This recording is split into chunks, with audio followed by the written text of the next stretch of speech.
Damai sejahtera Allah yang melampaui segala akal dan pikiran manusia, itulah yang memelihara hati dan pikiran dalam Kristus Yesus, Tuhan dan Juru Selamat kita. Amin.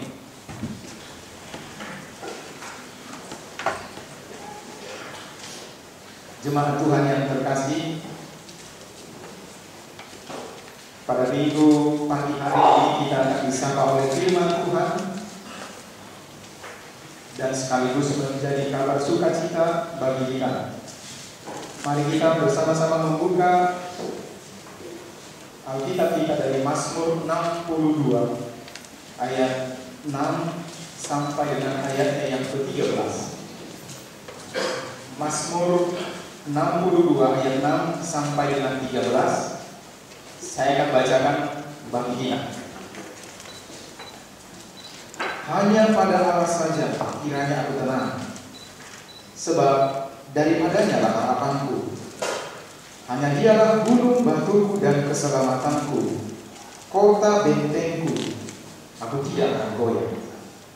Pada Allah ada keselamatanku dan kemuliaanku, gunung batu kekuatanku, tempat perlindunganku ialah Allah.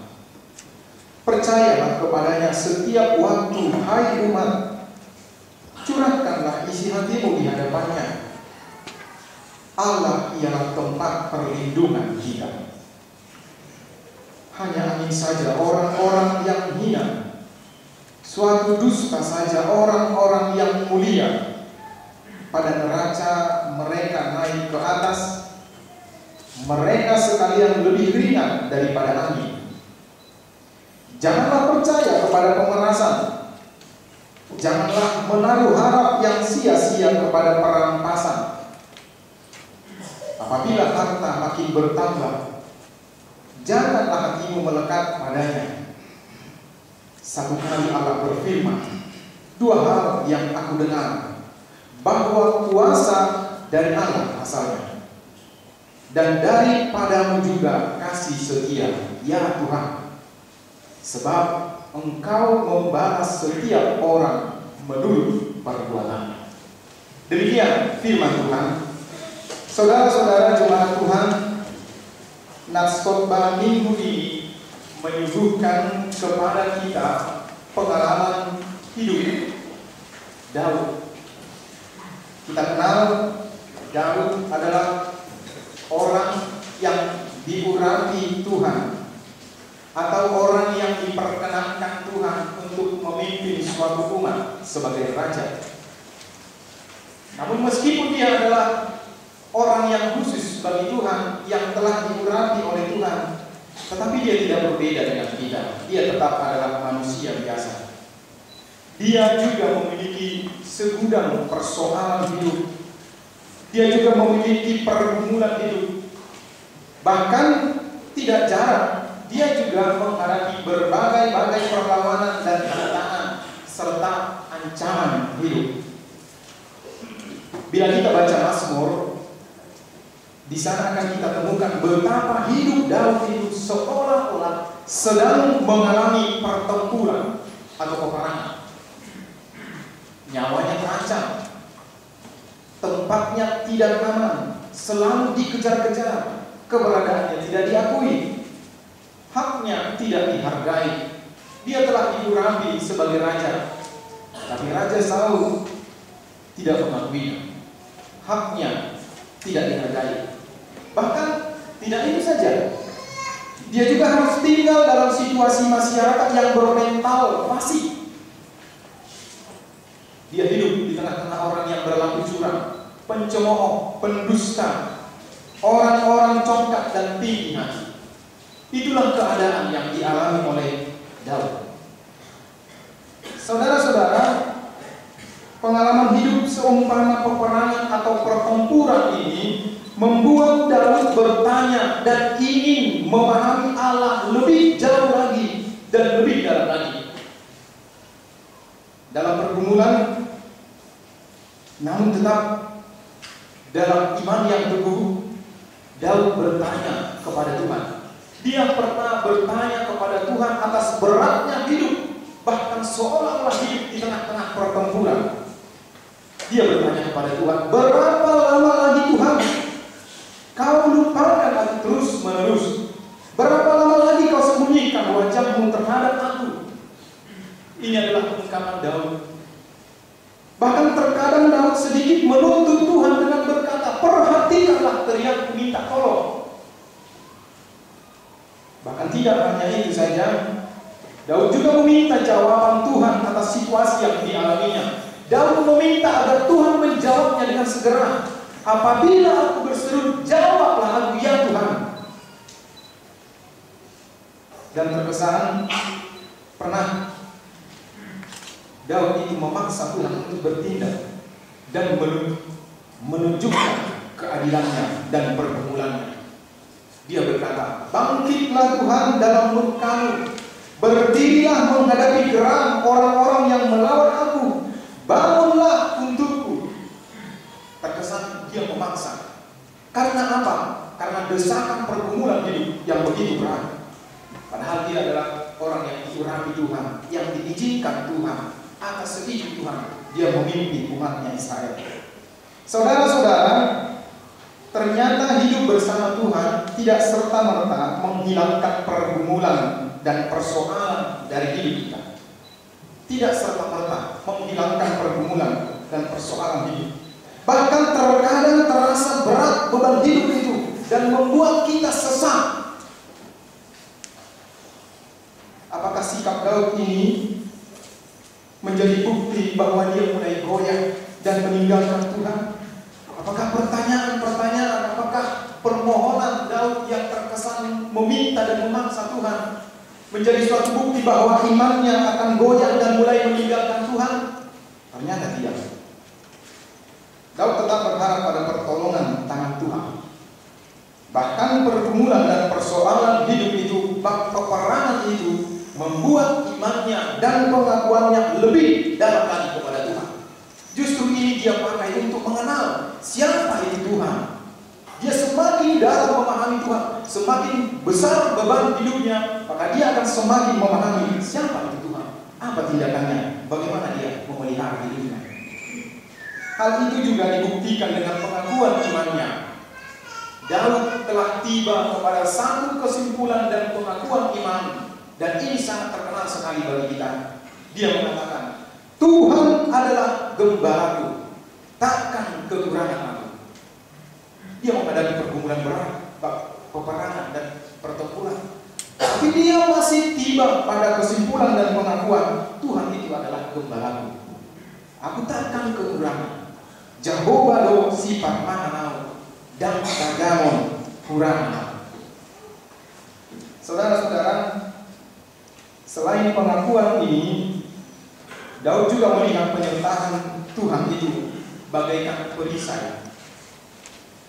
Daud melihat Tuhan itu seperti bukit batu, seperti kubu pertahanan, seperti gunung batu, tanduk keselamatan, bahkan seperti kota benteng yang teguh. Dia merasakan Tuhan itu hadir dalam situasi seperti itu, dalam bentuk-bentuk seperti itu. Kita menemukan sebuah pelajaran bahwa hidup bersama Tuhan ternyata merupakan proses pembelajaran juga.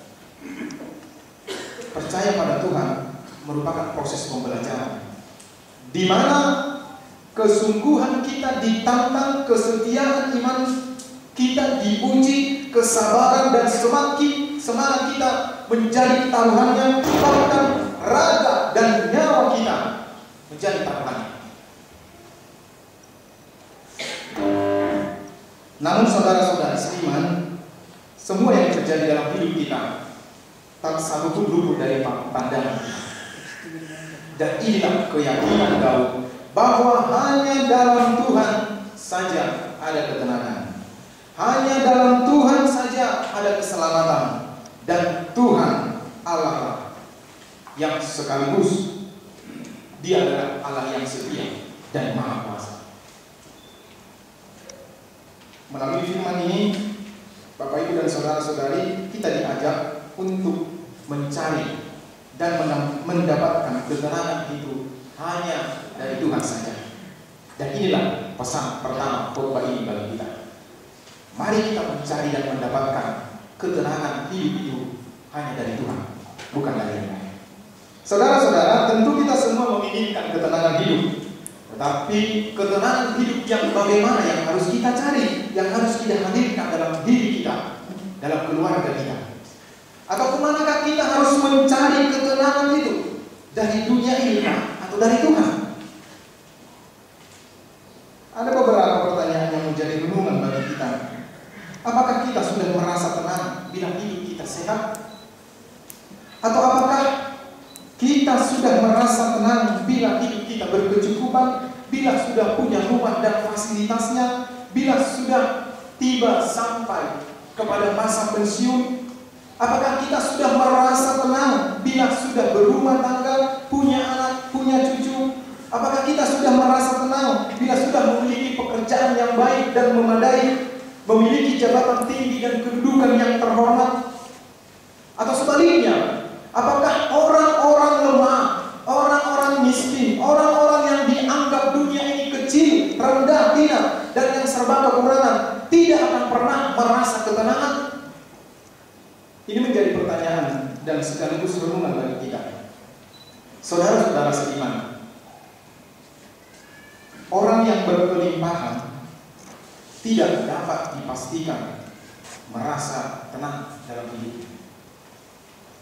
Justru banyak orang yang memiliki harta melimpah tetapi hidupnya gelisah. Orang yang serba kekurangan itu pun tidak bisa dipastikan dia tidak pernah mengalami ketenangan. Tapi ini yang pasti, orang-orang yang berharap pada Tuhan, firman Tuhan memastikan akan mengalami ketenangan hidup, rasa aman dan damai. Sebab hanya dalam Tuhan ada ketenangan. Itu yang disaksikan oleh pemazmur. Hanya pada Tuhan ada ketenangan, tidak dari dunia ini. Tidak ada kita temukan ketenangan seperti yang akan diberikan Tuhan kepada kita. Di dunia ini penuh dengan nengat dan karat yang akan merusak ketenangan hidup kita. Tetapi dalam Tuhan tidak ada yang bisa mengusik ketenangan hidup kita, ketenangan jiwa kita. Paulus mengatakan, siapakah yang dapat memisahkan kita dari kasih Kristus? Apakah maut, pemerintah, roh-roh jahat, atau dunia ini? Tidak ada yang bisa memisahkan kita dari kasih Kristus. Tidak ada yang bisa mengusik ketenangan jiwa kita kalau kita tinggal di dalam Tuhan. Sebab Tuhan menjaga kita. Tuhan sebagai penjaga kita tidak akan terlelap. Dia tidak akan tertidur. Bersama Tuhan, meskipun hidup penuh tantangan, tetapi ada jaminan yang membuat hidup kita tenang, dan janjinya menyertai kita dan akan memahkotai kita dengan keselamatan. Dalam tantangan hidup, kita punya ketenangan, sebab ada janji Tuhan bagi kita. Ketenangan yang seperti itu yang harus kita cari, bukan ketenangan yang sifatnya sementara dan sesaat saja yang diberikan oleh dunia ini. Ketenangan jiwa seperti yang ada dalam Tuhan, dan sesesaat apapun perasaan dan jiwa kita menghadapi kehidupan ini, bahkan seberapa banyak pun kekayaan kita, kenyamanan kita, jangan sekalipun kita melupakan Tuhan. Yakobus menyebut orang yang melupakan Tuhan itu sebagai orang-orang yang congkak hati. Yakobus 4:15. Orang yang melupakan Tuhan itu adalah orang yang congkak hati, orang yang sombong. Kita harus betul-betul berusaha, berjuang, menyerahkan kepada Tuhan dan percaya kepadanya. Maka di sana kita akan menemukan kembali semangat hidup yang hampir padam, kekuatan yang hampir habis, dan harapan yang hampir pupus. Justru di saat kita lemah, di situ lahir kekuatan dan harapan baru dari Tuhan. Kata Paulus dalam 2 Korintus 12:10. Di saat aku lemah, justru di situ aku kuat. Ini adalah kesaksian Paulus. Sebab di saat kita lemah, memohon pertolongan Tuhan, Tuhan akan menggantikan kuasa kekuatan itu hadir dalam diri kita. Pesan yang kedua bagi kita, Bapak Ibu dan saudara-saudari, firman ini juga mengingatkan kita untuk tidak mengikuti jalan orang fasik. Orang fasik di sini menunjuk kepada orang-orang yang hina, orang-orang yang mencemarkan hidupnya dengan dosa dan kejahatan, para pendusta, pemeras, perampas. Atau bila kita padankan dengan situasi sekarang, kita harus menjauhkan diri kita dari kehidupan dan kebiasaan-kebiasaan para pelaku-pelaku kejahatan, koruptor, pelaku ketidakadilan, penindas, penipu, pendusta, dan pembohong besar. Firman ini mengatakan janganlah kita serupa dengan kehidupan mereka. Dan jangan kita berharap meniru.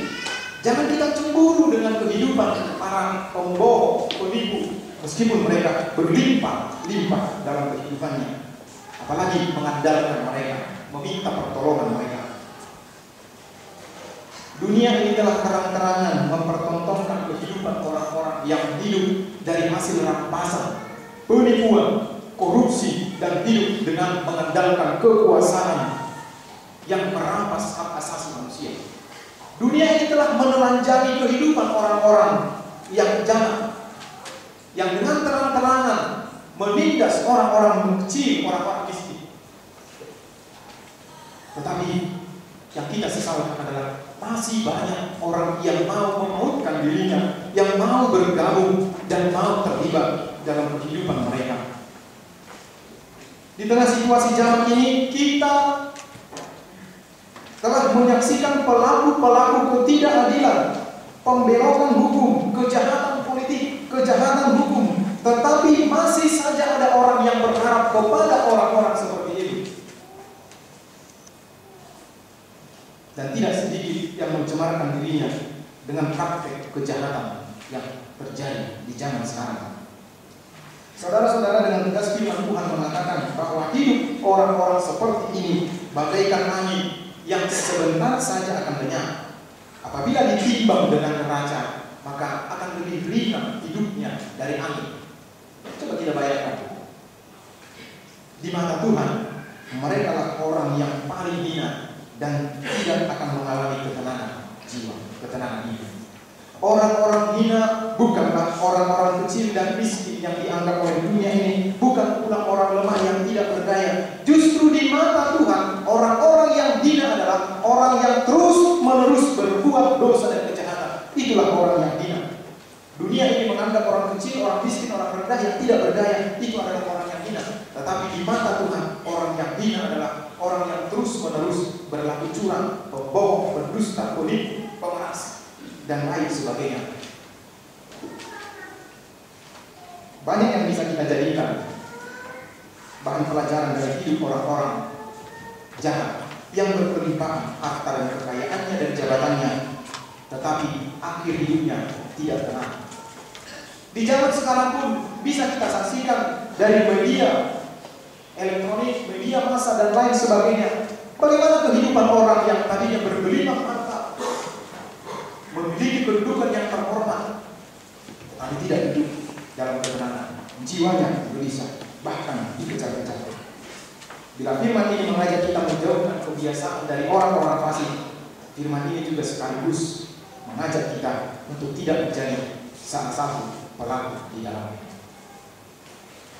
Pesan yang terakhir bagi kita, Allah yang kita percayai adalah Bapa yang setia dan Maha Kuasa.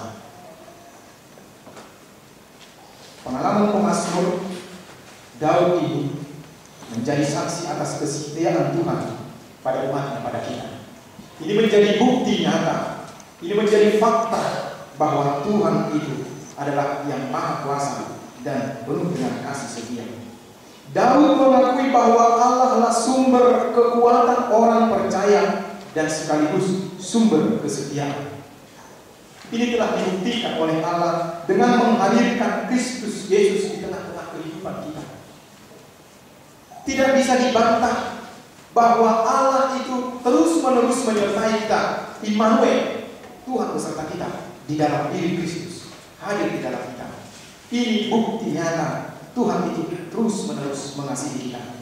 Kasih setianya tidak pernah habis dan tidak pernah berkesudahan, tetapi selalu baru setiap hari. Ratapan 3 ayat 22. Begitu kita bangun tidur, kasih Kristus disegarkan kembali. Begitu kita bangun tidur, kasih Kristus baru setiap saat. Sekalipun hidup penuh pencobaan, sekalipun hidup penuh dengan pergumulan, sesungguhnya Tuhan ada di tengah-tengah kita, di tengah-tengah pergumulan ini. Oleh sebab itu, saudara-saudari, marilah kita mencari ketenangan hidup hanya kepada Allah. Dan sekaligus mari kita jauhkan diri kita dari praktek kejahatan dan dosa. Namun kita mau berubah dan mengakui hanya Tuhanlah kekuatan dan yang penuh kasih menyertai kehidupan kita. Amin. Kita berdoa. Kepadamu kami datang, Tuhan, memohon pertolongan. Karena Engkaulah tempat kami berteduh. Hanya di dalam Engkau kami mendapatkan ketenangan jiwa. Tuhan, Engkaulah perisai hidup kami, kota benteng kami, bukit batu, gunung batu, tempat perteduhan kami. Ajar kami, Tuhan, untuk mempercayakan penuh dan menerima serta mengakui bahwa Engkaulah Tuhan kami.